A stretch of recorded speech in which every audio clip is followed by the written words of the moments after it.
আমাৰ ছাত্ৰ-ছাত্ৰীসকল তোমালোকৰ চাওঁতে চাওঁতে নৱোদয় পৰীক্ষা আহি পালে হয়নে এতিয়া নৱোদয় পৰীক্ষা যিহেতু 18 জানুৱাৰীত সো তোমালোকৰ ইম্পৰ্টেন্ট যিখিনি আছে মেথছ বাকিখিনি তোমালোকে পাৰাই হয়নে চিত্ৰ চাই কৰিবা কিন্তু মেথছ খনৰে মেইন খেলখন হয় অৰ্থাৎ মেথছত যিসকলে বেছি ভাল কে পাৰে তেওঁলোকে সিলেক্টেড হোৱাৰ বেছি আশা থাকে গতে মেথছৰ আমি যিমানখিনি টপিক আছে এই টপিকখিনি আমি অতি সহজকে বুজাব চেষ্টা কৰিম তোমালোকে এনে ধৰা যদি যিকিটা মই অংক কৰিলে এইকিটা যদি কৰিব পাৰা তেতিয়ালে এনেকুৱা যিমান প্ৰশ্ন আহে তোমালোকে কৰিব পাৰিবা মই সদায় কনসেপ্টৰ ওপৰত গুৰুত্ব দিওঁ গতিকে তোমালোকে চেনেলটো সাবস্ক্ৰাইব কৰিব লাগিব তেতিয়া হলে তোমালোকে ক্লাছবিলাক পাই থাকিব ছাত্ৰ-ছাত্ৰীসকল চেনেলটো সাবস্ক্ৰাইব কৰিবা আৰু যদি ভিডিওটো ভাল পোৱা তেতিয়াহে লাইক কৰিবা ঠিক আছে আমি ক্লাছটো ষ্টাৰ্ট কৰো ইয়াত প্ৰশ্নটো কি দিয়া আছে সৰল সূত্ৰৰ ওপৰত যেটো চোৱা প্ৰথম প্ৰশ্নটো কি দিয়া আছে এজন মানুহে 10% হাৰত বছৰি 5000 টকাৰ 4 বছৰত সুদ কিমান হ'ব তোমালোকে তাৰ বাবে এটা ফৰ্মুলা ব্যৱহাৰ কৰিব লাগিব চিন্তা কৰিব নালাগে ফৰ্মুলাটো ইমান মানে কঠিন নহয় মুখস্থ কৰে একেবাৰে সহজ সূত্ৰটো হৈছে সিম্পল ইন্টাৰেস্ট এসআই মানে হল সিম্পল ইন্টাৰেস্ট বা আমি তাক কি বুলি কম সৰল সুদ বুলি কম ঠিক আছে এসআই মানে কি হয় সৰল সুদ লিখি লম মই ইয়াত এসআই ইকুৱেল মানে হৈছে সৰল সুদ মই ইয়াত লিখি দিছো বুজি পাবৰ কাৰণে ঠিক আছে তাৰ পিছত নেক্সট পি পাবা পি মানে হৈছে মূলধন ঠিক আছে প্ৰিন্সিপাল বুলি কোৱা হয় মূলধন আৰ মানে হৈছে ৰেট যাক আমি সুতৰ হাৰ বুলি কম ঠিক আছে সুতৰ হাৰ এইখিনি অলপ মনত ৰাখিবা অলপটো কষ্ট কৰিবই লাগিব হয় না সকলোটো আমি সহজে নাপাও গতিকে টি মানে কি হৈছে টি মানে হৈছে সময় ঠিক আছে টি মানে সময় আৰু এ মানে হৈছে সৰ্ববৃদ্ধি মানে সকলোকে আমি কি এমাউন্ট বুলি কম ঠিক আছে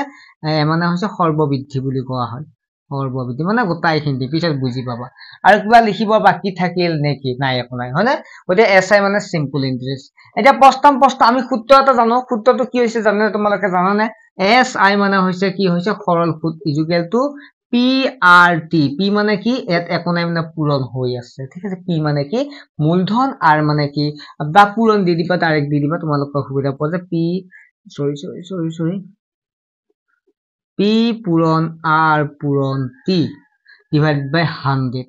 ওকে এইটো হৈছে আমাৰ সূত্ৰ যেটো আমি সৰল সুদ উলিয়াম যিমান বিলাক আমি এই সূত্ৰটো এপ্লাই কৰি আমি কৰিব চেষ্টা কৰিম ঠিক আছে এতিয়া প্ৰথম প্ৰশ্নলৈকে আহিছো তাৰ পিছত তোমালোকে ক বুজি পোৱা নে নোপোৱা একদম মেথছ একেবাৰে সহজ হৈ যাব এজন মানুহে 10% হাৰত বছৰি 5000 টকাৰ 4 বছৰ সুদ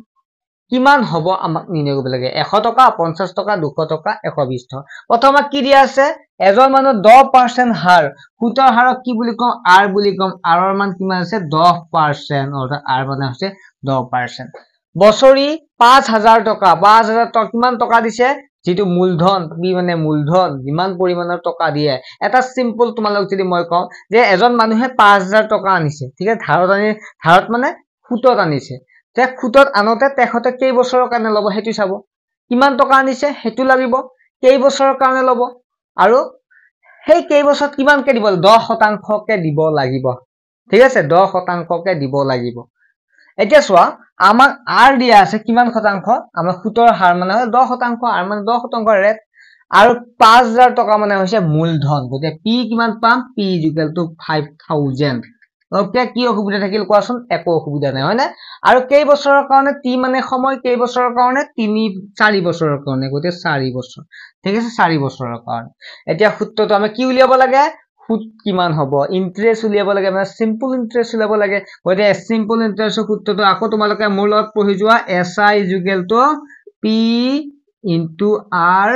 * T / 100 মুখস্থ হৈছে নে নিশ্চয় হ'ব লাগিব ঠিক আছে এটা p মান কিমান দিয়া আছে p মান দিয়া আছে 5000 ঠিক আছে 5000 অৰ্থাৎ 5000 দিয়া আছে পূৰণ দিবা r মান কিমান দিয়া আছে r মান দিয়া আছে 10% 10% দিয়া আছে কিবা অসুবিধা থাকিল নে একো অসুবিধা নাই p মান কিমান দিয়া আছে লিখি লৈছে তোমালোকে 4 বছৰ দিয়া আছে 4 লিখিবা এফালে কিমান থাকিল 100 এটা তোমালোকে আৰু অলপ সহজ কৰিলে কিহৰ কাৰণে টান পাইছে না তলত সংখ্যাটো থকাৰ কাৰণে ভগ্নাংশত হৈ থকাৰ কাৰণে বহুতে টান পায় ভগ্নাংশটো নোহোৱা কৰিলে কেনেকৈ নোহোৱা কৰিম এই শূন্য আছে মই কেনসেল কৰিলো এই শূন্য আছে ওপৰত আছে তলত আছে শূন্য আছে কেনসেল কৰিলো প্ৰতিটো তলৰ সংখ্যা 1 থাকে 1 তৰ লিখিব লাগে নেকি নালাগে গতি আমি 1 তৰ নিলিখো কি থাকিল এফালে 500 থাকিল আৰু এফালে কি থাকিল 4 থাকিল ঠিক আছে 500 * 4 থাকিল পূৰণ কৰা সিম্পল ইন্টারেস্ট কিমান হ'ব 5 4 গুণ 5 4 গুণ কিমান 20 শূন্য কেইটা থাকিল দুটা থাকিল 2000 গতিকে ইয়াত নিশ্চয় আমি ইয়াত 2000 হ'ব লাগিছিল ঠিক আছে 2000 হ'ব লাগিছিল কিমান টকা হ'ব ইয়াত 500 কইটা অপচন কেইটা ভুল হৈ আছে কোনো কথা নাই গতিকে आंसर কি হ'ব 2000 হ'ব ইয়াৰ आंसर গতিকে 5000 টকা যদি 10% সুৰত আনো 4 বছৰৰ কাৰণে এক্সট্ৰাকে কিমান দিব লাগিব ইন্টাৰেষ্ট দিব লাগিব 2000 টকা দিব লাগিব গতিকে একো অপচন থাকিব যেটো 2000 আছে 2000 তোমালোকে ৰাইট চিন দিলে হ'ল ঠিক আছে বুজি পালা কি অসুবিধা থাকিল একোটো অসুবিধা নাই যদি অসুবিধা থাকিল কমেন্ট কৰিবা মই আকৌ ক্লাস আনি বেলে দৰকাৰ হলে লাইভ ক্লাছত আনি তোমালোকক বুজাই দিম ঠিক আছে 1 নম্বৰটো হ'ল নেক্সট 2 নম্বৰটো লাগি আহিছো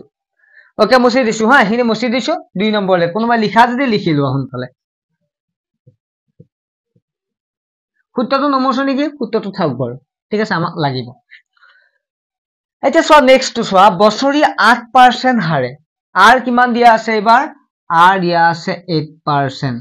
ঠিক আছে 12000 টকা মানে মূলধন কিমান আছে 12000 গতে পি কিমান দিয়া আছে 12000 টকা দিয়া আছে আৰু বছৰটো কি দিয়া আছে বছৰটো দিছে 3.5 বছৰ প্ৰবলেম হ'ল থাকে বহুতে ভাবিছে এটো কেনেকৈ উলিয়াম বছৰ উলিয়াব সুবিধা একো সুবিধা নাই কিমান বছৰ দিছে অৰ্থাৎ বছৰ মানে কি হৈছে সময় কিমান দিয়া আছে সময় দিয়া আছে 3.5 বছৰ একো কথা নাই তোমালোকে চোৱা কি কৰিবা তোমালোকে এনেকুৱা জানো নহয় ভগ্নাংকত থাকিলে কিমান আছে 3.5 বছৰ আছে হয়নে ভগ্নাংকত থাকিলে কোনে নাজানে কোৱা তলত 2 আছে 2 দিয়া 2 3 গুণ 6 এই 2টো দি আমি ইয়াক কৰিম 2 3 গুণ 6 এই 6 একে কিমান হ'ব 7 হ'ব আকৌ অসুবিধা থাকিল নে আকৌ এবাৰ বুজাই দিও কোনোটো অসুবিধা নাই 2 থাকিল 2 লিখিবা তলত এই 2 3 গুণ কিমান 6 এই 6 একে কিমান হ'ব 7 হ'ব ঠিক আছে গতে 7 হ'ব ইয়াৰ आंसर গতে এটো কিমান ন 7/2 সময় পালো এটা আমি সূত্র এপ্লাই কৰা SI ইকুয়াল কি আছিল TRT ডিভাইড বাই 100 গতে P মান কিমান P মান দিয়া আছে 12000 অৰ্থাৎ 12000 দিয়া আছে R মান কিমান দিয়া আছে R মান 8% দিয়া আছে তাৰ পিছত সময় T মান সময় কি আছে 7/2 দিবা তলত কি অসুবিধা থাকিল 7 টো ওপৰত দিবা 2 তলত আছে 2 তলত দিবা আৰু এফালে 100 আছিল সূত্ৰটো 100 দি দিলা একদম জামালা খতম এতিয়া তোমালে ডাইৰেক্ট কৰা আগৰ নিচিনা 0 0 কেনসেল কৰা 0 0 কেনসেল কৰা কি থাকিল অকল তলত 2 থাকিল 2 ৰে 8 কেইবা যাব 4 বাৰ যাব তলত কিবা আছে নেকি 1 আছে 1 তো আমি লিখো নেকি নিলিখো 1 তো প্ৰতিটো সংখ্যা তলতে থাকে গতে 1 তো লিখাৰ কোনো প্ৰয়োজন নাই গতে মই এটো কি কৰিব পাৰিলে এটো দিব না লাগে এটো একো না থাকে গতে তোমালে কি কৰিবা কি থাকিল চোৱা 120 থাকিল এ চোৱা 0 টা কেনসেল হ'ল এফালে 8 না থাকিল 2 ৰে 8 4 বাৰ কাটি দিলে ওইটা 4 থাকিল এফালে কিমান থাকিল 7 থাকিল পূৰণ কৰিলে কিমান হ'ব 7 4 গুণ 28 আৰু এফালে কিমান হ'ল 120 বুলি কোন আমি 12 লিখিছো কিয় লিখিছো কাৰণ পিছত শূন্যটো দি দিম ঠিক আছে পিছত শূন্যটো দি দিলে হ'ল শূন্যটো আছে না শূন্যটো পিছত দি দিলে হ'ল এটা পূৰণ কৰা 8 2 গুণ 16 6 হাতে গেলে 1 2 2 গুণ 4 হাতে 1 2 5 থাকিল 1 8 গুণ 8 থাকিল 1 2 গুণ 2 থাকিল হয়নে কিবা অসুবিধা থাকিল 6 থাকিল কিমান আছিল 2 2 গুণ 4 5 আছিল 8 পাছে 13 তুমি হাতে গেলে 2 1 3 হল 336 হল কয়টা কিমান পালো 336 শূন্যটো কত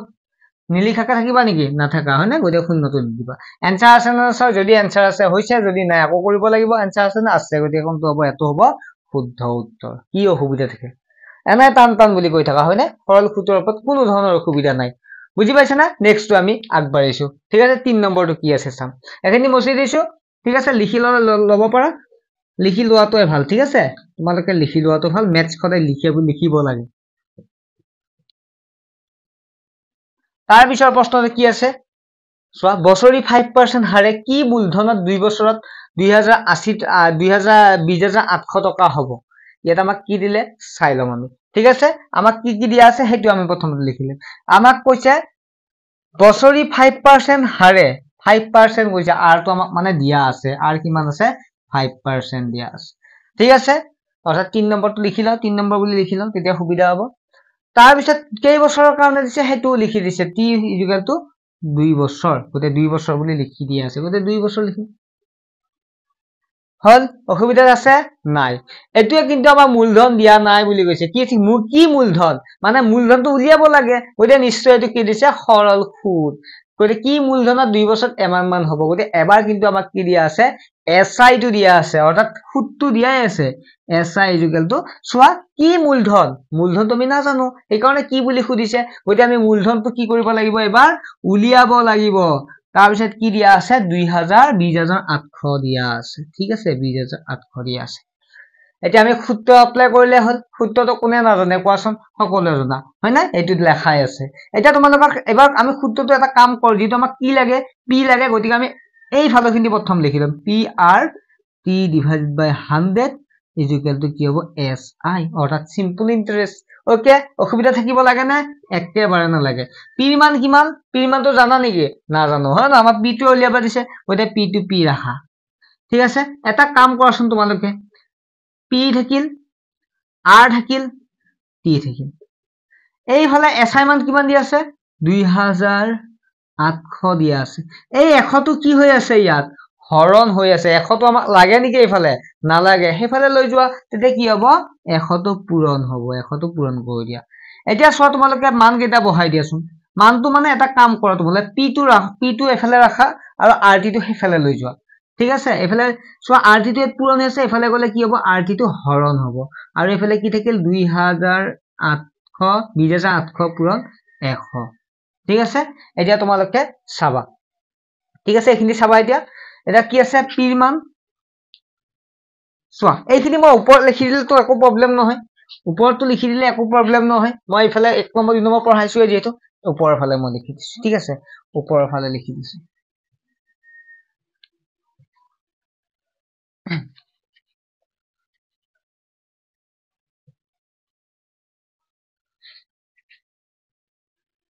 এইখিনি পঢ়াইছো না ওপৰৰ ফালে লিখি দিছো চাবা এইখিনি বস্তুৰ পৰা মই ইয়ালৈ লৈ আহিছো তো ইয়াৰ পৰা মই চিন দিয়ে দিও না ইয়ালৈকে লৈ চোৱা কিমান দীঘল লাইন পাতি দিছো চোৱা p মান আছে p ইকুৱেল টু কি হ'ব প্ৰথমতে আমাক 20800 লত 100 পূৰণ কৰিলে একদম সহজ কি কৰিবা জানে এয়া পিছত শূন্য এটা পূৰণ কৰি দিলে হয় শূন্য এটা যোগ কৰিলে 2800 থাকিল আৰু এই শূন্য দুটা দি আছে এই শূন্য দুটা ইয়াৰ পিছত দিলে হ'ল আৰু কোনো ধৰণৰ প্ৰবলেম নাই r ৰ মানটো কি দি আছে r দিয়া আছে আৰু কত আছে r দি আছে 5% গতে 5 দিবা ঠিক আছে t মান কিমান দি আছে t কেই বছৰ t কত কল t 2 বছৰ 2 দিবা ঠিক আছে ওকে এতিয়া চোৱা এতিয়া কৰি চোৱা 5 2 গুণ 10 আৰু ইফালে ওপৰটো ওপৰতে ৰাখা 0 0 কেনসেল কৰি দিবা 0 0 কেনসেল মানে এক তলত থাকে মই আগৰ পৰাই কৈ আছো গতে একটো লিখিব নালাগে কি থাকিব 20800 থাকিব 8 সবিতে আৰু এটা 0 দিব থাকিল নেকি নে ইয়াত আৰু এটা 0 দিব থাকিল হা 7টা 0 আছিল না এটা 0 কেনসেল গল গতিকে কিমান হ'ব 2,08,000 এনসাৰ আছে নে 2,08,000 ৰবাৰবতে 1 মিনিট প্ৰশ্নটো মই একবাৰ 1 মিনিট চাই লৈছো দেই প্ৰশ্নটো কিবা খেলি মেলি হ'ব পাৰে প্ৰশ্নটো মই চাই লৈছো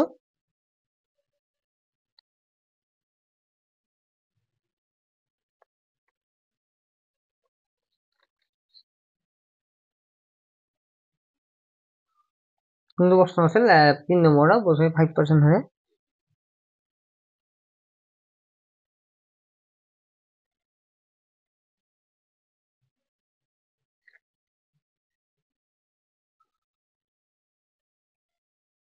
ওকে ঠিক আছে আমি এইখিনি দিয়ে পাম আচ্ছা অপচন কেইটা ফুল হৈ আছে হা কাৰণ অপচনটোত আছে মই যেটো প্ৰশ্ন লিখিছো ইয়াত 2% হ'ব লাগিছিল 2% লৈ ইয়াত মিলিল হয় গতে আনসাৰটো এটোৱে লিখিবা ঠিক আছে গতে কিমান আছে 5% আছে নহয় গতে তোমালোকে এটো কাটি দিবা এটো এইগিটা অপচন কেইটা নহয় ঠিক আছে বুজি পালা তাৰ পিছত নেক্সট প্ৰশ্নটো লৈ আহিছো ঠিক আছে নেক্সট প্ৰশ্নটো লৈ আহিছো কেই বছৰ কিমান পাৰ্সেন্ট কে আছিল 1 মিনিটে 5% কে 2 বছৰ গতিকে এটো হ'ব আনসাৰ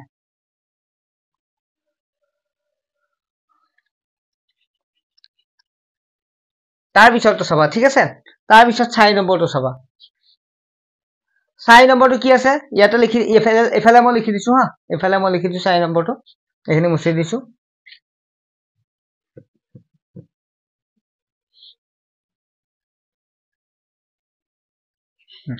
চাৰি নম্বৰতে কি হৈছে অনামিকাই সৰল সুতৰ বিনিময়ত বছৰি 8% হাৰত 2.5 বছৰৰ বাবে 1800 টকা ঋণ ললে নিৰ্দিষ্ট সময়ৰ শেষত তেওঁ প্ৰাপ্য ধনৰ পৰিমাণ কিমান হৈছে সুধিছে ইয়াত কি কি দিয়া আছে 8% দিয়া আছে গতিকে আমাক দিয়া আছে r দিয়া আছে r কিমান 8% তাৰ পিছত কি দিয়া আছে সময় দিয়া আছে t কিমান দিয়া আছে t দিয়া আছে 2.5 বছৰ গতিকে এনেকুৱাকৈ থাকিলে মই এইমাত্ৰ কলক কেনেকুৱাকৈ দিব লাগে এফালে লিখি দিছো এনেকুৱাকৈ থাকিলে 2 লিখিবা তলত 2 2 4 4 1 5 অসুবিধা থাকে নেকি 2 2 4 4 1 5 ওপৰত তেনেকুৱাকৈ দিবা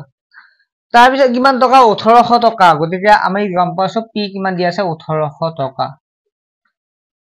ঠিক আছে তাৰ পিছত আমি কি উলিয়াব লাগে আমি SI উলিয়াব লাগিব তাৰ পিছত আমি সৰ্বমুঠ কিমান পইচা দিব লাগিব হেতু উলিয়াব লাগিব প্ৰথমে SI লিখা SI ইকুৱেল টু আকৌ মই লিখিছো p * r * t ডিভাইড বাই 100 p মান কিমান 1800 r মান কিমান 8% t মান কিমান 5 ডিভাইড বাই 2 2 টো তলত দিবা ইনটু 100 0 0 0 0 কেনসেল কৰিবা 2 ৰে 8 কেইবাৰ যাব 4 বাৰ যাব গতিকে তোমালোকে এটা কাম 5 4 গুণ 20 আৰু 18 18 পূৰণ কৰিবা 8 0 0 8 2 16 6 1 0 0 1 2 গুণ 2 কিমান হ'ব 360 হয় না 360 টকা কয়টা কিমান হ'ব 5 20 360 টকা ইন্টাৰেষ্ট দিব লাগিব SI ইকুৱেল টু 360 টকা আমাক কি উলিয়াব লাগে এই সৰ্ববৃদ্ধিটো উলিয়াব লাগে কিমান পৰিমাণে দিব লাগিব ঠিক আছে হেতু উলিয়াব লাগিব গতে মানে তেওঁ মুঠ কিমান দিব লাগিব গতে এটি ইন্টাৰেষ্টটো দিবই লাগিব লগতে তেওঁ কিমান টকা আনছিল হেকিটো দিব লাগিব গতে তাক আমি সৰ্ববৃদ্ধি বুলি কওঁ